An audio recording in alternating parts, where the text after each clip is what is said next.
हाय तेरी रुमाला गुलाबी मुखड़ी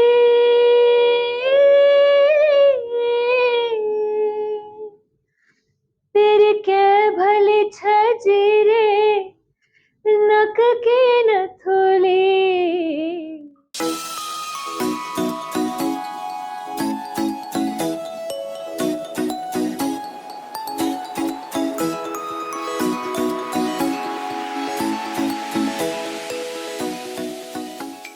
नमस्कार सभी लोगों को। मेरा नाम रेणु सतलानी है और बहुत से लोग मुझे जानते हैं पहले से। हम लोग इस तरह के प्रोग्राम में मिले हैं, लेकिन हमारे बीच में जो नए मेहमान हैं उनसे आपका परिचय कराना चाहूँगी पहले। लेकिन इससे पहले मेरे साथ में हमारे अमर उजाला के एडिटर यहाँ पर हैं दयाशंकर शुक्ल जी, और अपराजिता इवेंट में पहली बार वो हमारे साथ इस तरह से शामिल हुए हैं। आज तो बंडल ऑफ ब्यूटीज है वैसे यहाँ पे, लेकिन एक खास मेहमान जो है हमारे साथ आज इस कार्यक्रम में शामिल होने आई है। बॉम्बे से स्पेशली हमारे प्रोग्राम में आई, तो उनका सबसे पहले स्वागत। रूप दुर्गा पाल, वेरी वेल नोन एक्ट्रेस, हम सब जानते हैं। बहुत से किरदार निभाए हैं, सिर्फ निभाए नहीं है, लोगों के दिलों तक छुए हैं, और हम सब उस कैरेक्टर को हम बहुत अच्छे से जानते हैं। लेकिन सबसे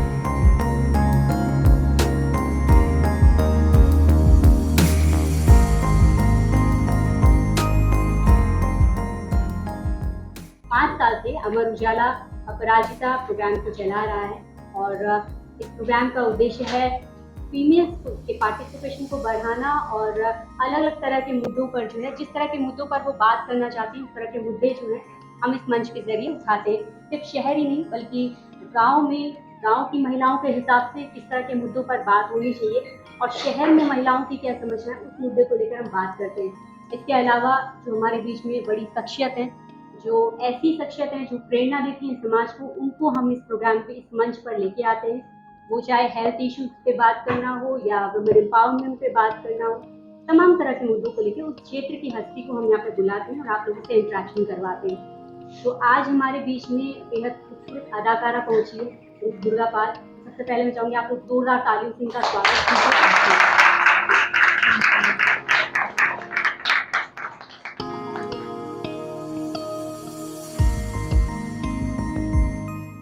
thank you so much sir. सबसे पहले तो आप दोनों का बहुत बहुत शुक्रिया कि आपने मुझे इतना अच्छा मौका दिया कि जो लोग हमें जनरली देखते हैं, दूर से देखते हैं, और उन्हें इंटरेक्ट करने का न सिर्फ मौका मिल रहा है बल्कि हम एक साथ एक टेबल पर बैठकर सवाल जवाब कर सकते हैं। तो इसके लिए thanks to you sir, thanks to Renu कि इन्होंने ये इतना अच्छा प्रोग्राम किया है, और मुझे ये नाम बहुत अच्छा लगा है, अपराजिता। आई थिंक ये नाम ही अपने आप में काफ़ी है ये बताने के लिए कि what is this program about, और नारी क्या है, अपराजिता। तो अगर ये हम समझ लें इस बात को कि हम अपराजिता हैं, तो आई थिंक सबसे बड़ी पावर तो इस नाम में ही है। अगर हर लड़की, हर औरत ये समझ ले कि मैं अपराजिता हूँ, तो आप कुछ भी कर सकते हैं। तो ये नाम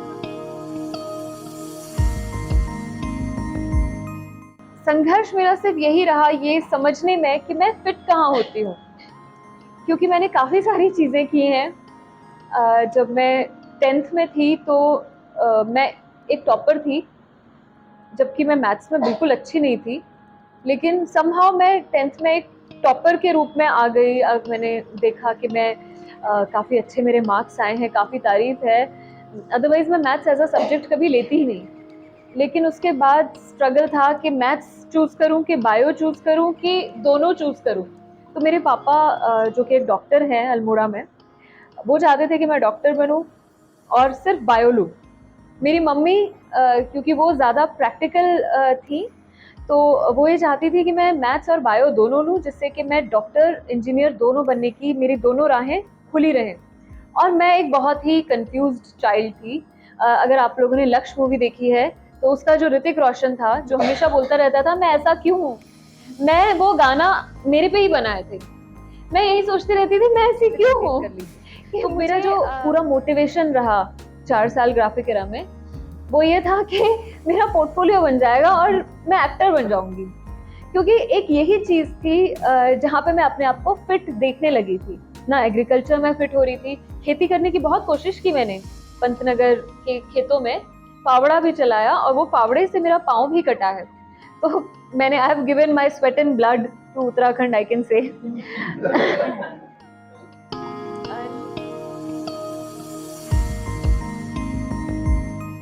और फर्स्ट ईयर में जो मिस फ्रेशर्स फंक्शन होता है तो उसमें I was crowned miss freshers, और वहाँ पे मैंने गाना भी गाया। वहाँ से मुझे एहसास हुआ कि मेरी स्टेज पे मैं बहुत खुश रहती हूँ और स्टेज पे ही लोग मुझे एक्सेप्ट भी कर रहे हैं।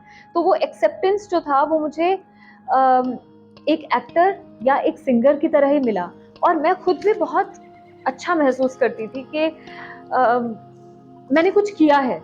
जब मैं पढ़ाई कर रही थी तो मैं पढ़ाई में अच्छी थी, लेकिन मुझे मज़ा नहीं आ रहा था। एक ये ऐसी चीज़ थी, क्रिएटिव फील्ड एक ऐसा चीज़ है जिसमें कि मैं अपने आप को ना सिर्फ एंजॉय कर रही थी, बल्कि मुझे लोगों से जो अप्रिसिएशन मिल रहा था, तो मैं मुझे एहसास हुआ कि यहाँ पे लोगों ने मुझे एक्सेप्ट किया है, and I could see my self fitting in their for the first time. और ये पहली बार कहीं पर अपने आप को ये महसूस कर पाना कि यहाँ पे मैं फिट होती हूँ, ये आई थिंक किसी भी इंसान के लिए सबसे बड़ी सक्सेस होती है। क्योंकि कई लोग ये बात समझ ही नहीं पाते, सालों लग जाते हैं और आपको पता ही नहीं होता कि आप जो कर रहे हैं क्या आप उसमें खुश हैं, क्या आप उसे एंजॉय कर रहे हैं, या सिर्फ आप एक काम की तरह उसे कर रहे हैं। और आज मैं बहुत ही प्राउडली ये कह सकती हूँ कि मैं जो भी करती हूँ मैं दिल से करती हूँ और पूरी खुशी से करती हूँ, और मैं उसे एंजॉय करती हूँ। मुझे काम ही नहीं लगता, मुझे तो लगता है कि मैं तो एंजॉय करने के, मैं अर्निंग जो है मेरी वो सिर्फ एंजॉय करने के लिए है। सो आई थिंक यही अपराजिता है।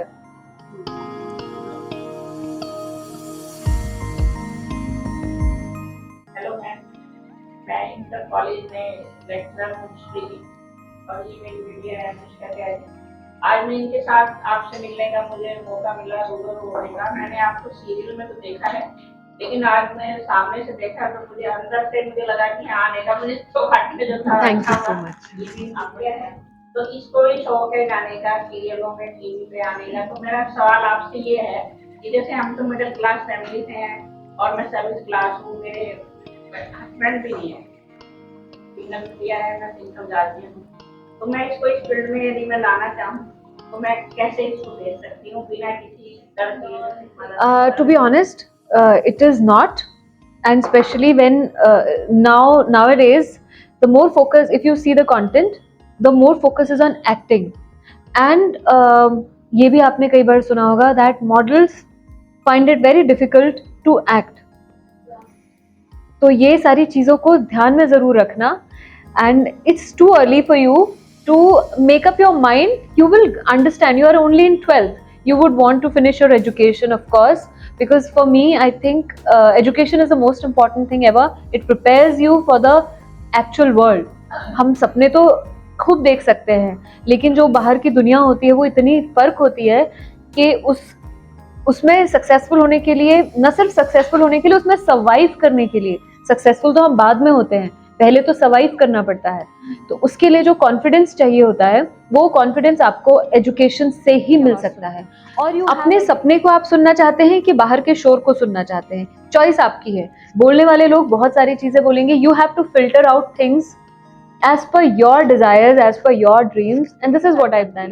So do we want to live our lives according to what people say, or do we want to live our lives according to what our heart says?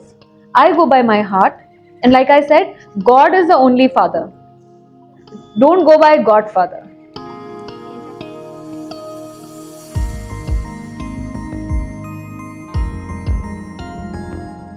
इनके अभी तक रूप देखा है और इनकी आवाज़ को भी सुनी, तो जितने खूबसूरती के साथ सेशन शुरू हुआ उतनी ही खूबसूरती के साथ जो है सेशन का समापन भी हुआ।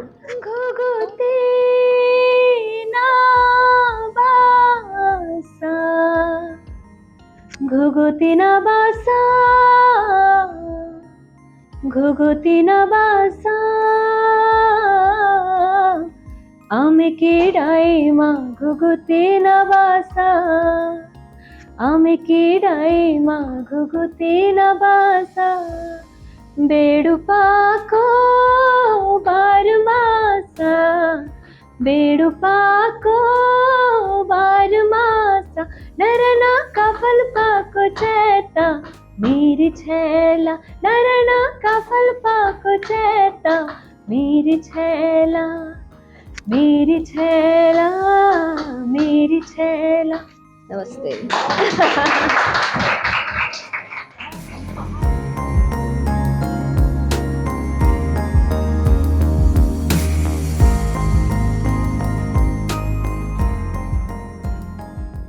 मन से उजाला कर चले, मन से उजाला कर चले, एक अमर उजाला